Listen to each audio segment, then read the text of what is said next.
তুমি যাও ভাই, এবার তুমি যাও। এটা তো পুলিশ সুপারের বান্ধব। এই পুলিশ সুপার তোমার কে হয়? আমার আমার ছেলে বলো আর ভাই বলো, এই আমার সব।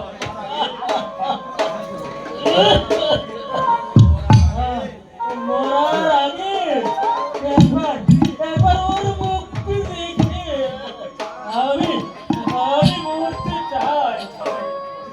ও ও ছাড়া আমার এই পৃথিবীতে আর তো কেউ নেই।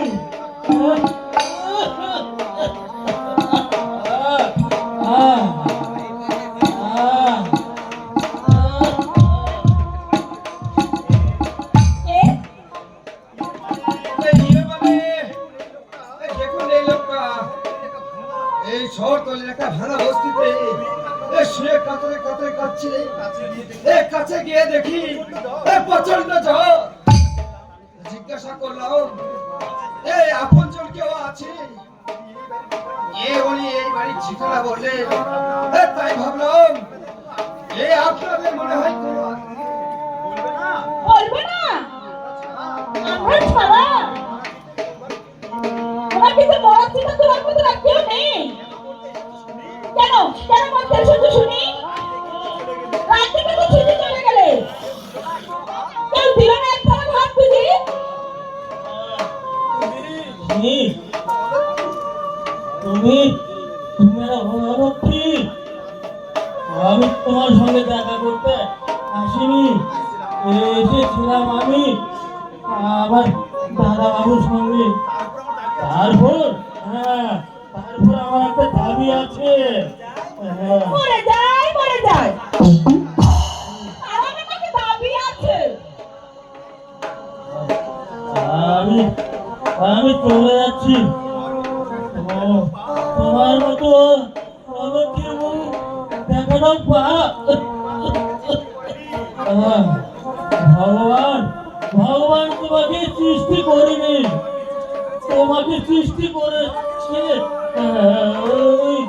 ওই নরকের নরকের নরকের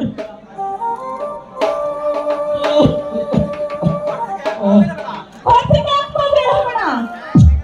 ভেঙে তো ভেঙে দেবো। এসো এসো বলছি। আমি থাকবো না এখানে, আমাকে ছেড়ে দাও, আমাকে ছেড়ে দাও, আমি থাকবো না। কেন আমি এখানে থাকবো?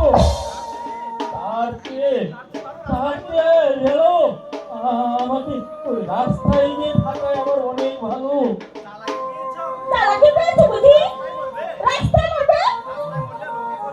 রাস্তায় মরলাম তো বলবে? কল্যাণ চৌধুরীর চাকর বিনা চিকিৎসাতে মারা গেছে। এই শ্বশুর আমি তোমাকে কিছুতেই দেব না। আরে বলছি ওঠো ওঠো বলছি, চলো ওঠো বলছি। আমি না হয় অভয়কে ঘরে তুলছি। আর কোনো দরদ দেখাতে হবে না। দয়া করে ডাক্তার সাহেবকে একটা জলদি করে ফোন দাও, এখনই যেন সে চলে আসে। শরীরটা আমার ভালো নয়। তাহলে কেন করতে বেরিয়েছিলে? দুনিয়ায় যখন কেউ তোমার আপনজন নেই, এখন কিসের জন্য তোমার? তুমি তুমি আমাকে ক্ষমা করো বৌরানী, আমার জন্য তোমার এত দুঃখ এত মায়া। আমি আমি কিনা তোমাকে অলক্ষে বলেছি। মানায় না ছাই। আমার স্বামীকে তুমি মানুষ করেছো, তার জন্য যতটুকু না করলে নয় তাই আমি করছি বাপু। আবার যেন গল্পে মেতে বসো না। ওই ফোনটা করে তাড়াতাড়ি চলে এসো। আধা ঘন্টার মধ্যে যেন ডাক্তার তোমার বাড়িতে আসে। জলদি করে এসো, চলো।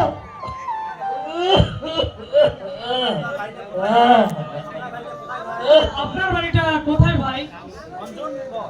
অঞ্জনগড়। আমার নাম চন্দন নন্দী।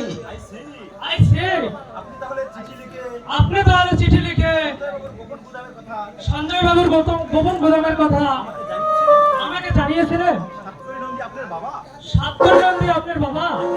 আগে হ্যাঁ, এই সঞ্জয় বাবু আর আমার বাবা দুজনেই চোরাইমান। এই বেচা কিনা করে, ওদের কথাবার্তা আমি গোপনে আড়াল থেকে শুনেছিলাম। তাই আপনার কাছে চিঠি লিখেছি। আমার সামাজিক দায়িত্ব বলেই এই কাজটা করলাম। আসুন আমার সঙ্গে, আমি আপনার কাছে আরো কিছু তথ্য জানতে চাই।